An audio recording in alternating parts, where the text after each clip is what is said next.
Thanks. Joining us now, Steve McMahon, a Democratic strategist and the co-founder of Purple Strategies.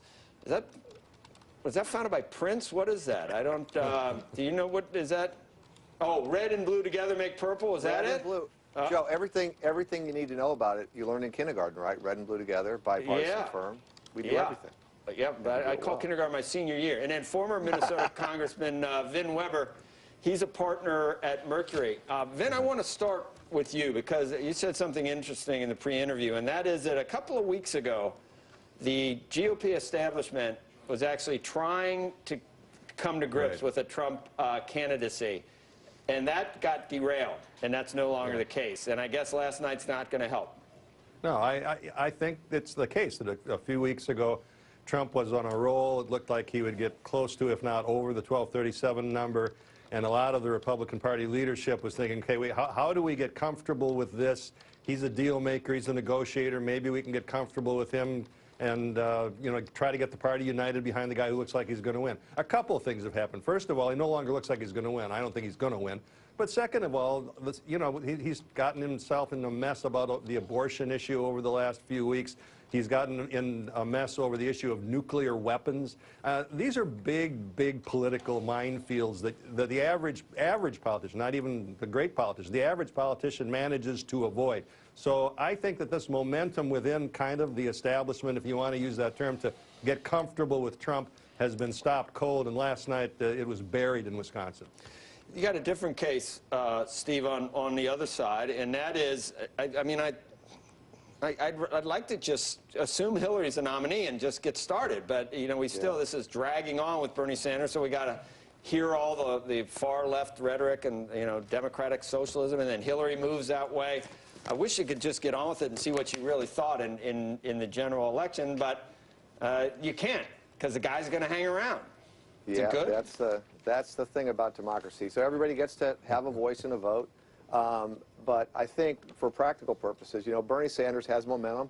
He's won 6 out of 7 of the last contested primaries. He's going into New York with a huge amount of momentum. Every time he wins, he raises tons and tons of money. So his message is going to be well-funded. He's going to be well-funded. But the math really doesn't change. Last night, on the Republican side, Ted Cruz got 30 more delegates by beating Donald Trump, at least 30, maybe as many as 36 more, because there are 6 still left to determine. And on the Democratic side, Bernie Sanders won by a similar margin, but he only got 3 delegates more than Hillary Clinton. So this thing is effectively over by the math, but we're going to continue to have these contests. Does it make her stronger, or does it? Remember, Republicans in the primary say they love to damage their main candidate. You remember what happened to poor Mitt Romney from Newt Gingrich. Is this helping her? Is it making her battle-tested, or is it damaging her? Well, it depends what happens at the end. I actually think a robust debate inside the Democratic Party is good for the party. I think bringing all these new people in is great for the party. The question is whether the party comes together as we all think it should and will. And if it does, you know, then we'll be fine. Nothing so mobilizes Democrats as the prospect of Donald Trump being president, and that will be ultimately the motivator here. Gentlemen, let me just read something to you, and Vin, both of you can comment on this if you will. This is Holman Jenkins, who I love, in the Wall Street Journal this morning, effectively writing Donald Trump's obituary, at least his presidential obituary. He says that Trump has never been all in, and he says the most obvious way in this is his unwillingness to put up his own money, but he says that it represents something larger, his unwillingness to work out the whole path to the presidency, his commitment to do it to succeed, to control his mouth and recruit credible advisors and do all of that. Do you agree with that? Oh, absolutely. I mean, the great reality here is we've been mesmerized by Donald Trump's reality show for a long time. He's run a terrible campaign, and it's now beginning to show in places like Louisiana, where he didn't get the delegates. Cruz got the delegates because he was better organized. In Wisconsin last night.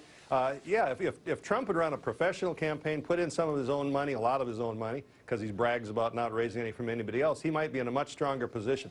He's in a very weak position. In fact, I'd go so far as to say of the 3 remaining candidates on the Republican side, the least likely nominee is Donald Trump.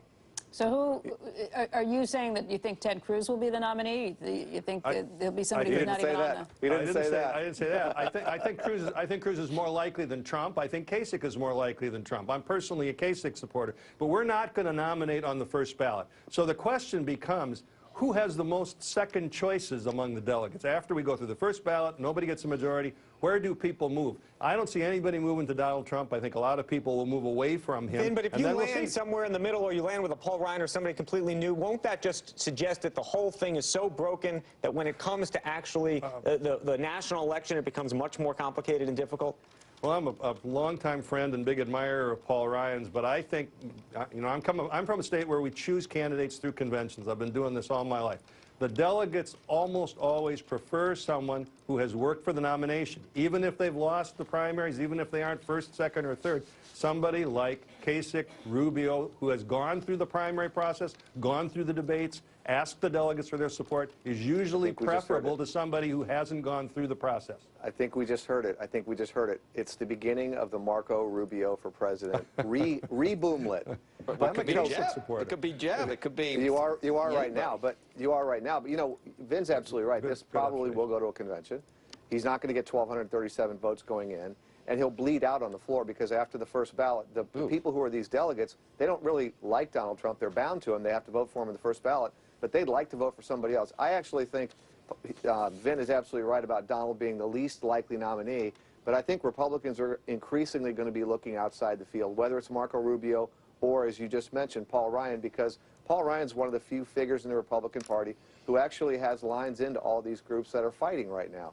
And he could be a consensus, presumably. He could bring people together, be a consensus nominee. The Trump people would be disappointed, but I think, again, you know, they would have to choose between Hillary Clinton and Paul Ryan then. Exactly. And if you're a Republican, you know, that would be not very difficult. He's going to bleed out on the.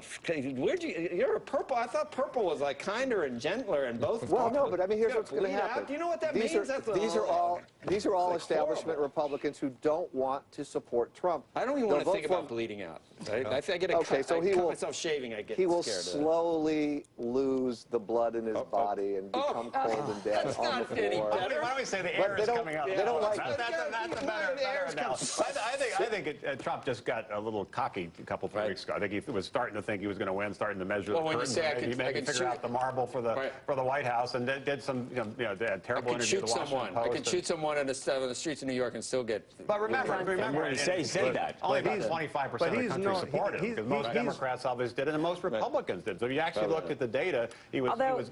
Hey, look, we still have the New York primary coming up, and he could pick up momentum again coming back into the Very Northeast. well, obviously. Yeah, He's strong in New York, so it's never over till it's over. My guess it will go to the convention, and my guess it probably won't be Trump. But who it will be, I don't know. But it feels like we're moving in a different direction. All right, gentlemen. I think. Thank you, Steve and Vin. I'm so happy with the.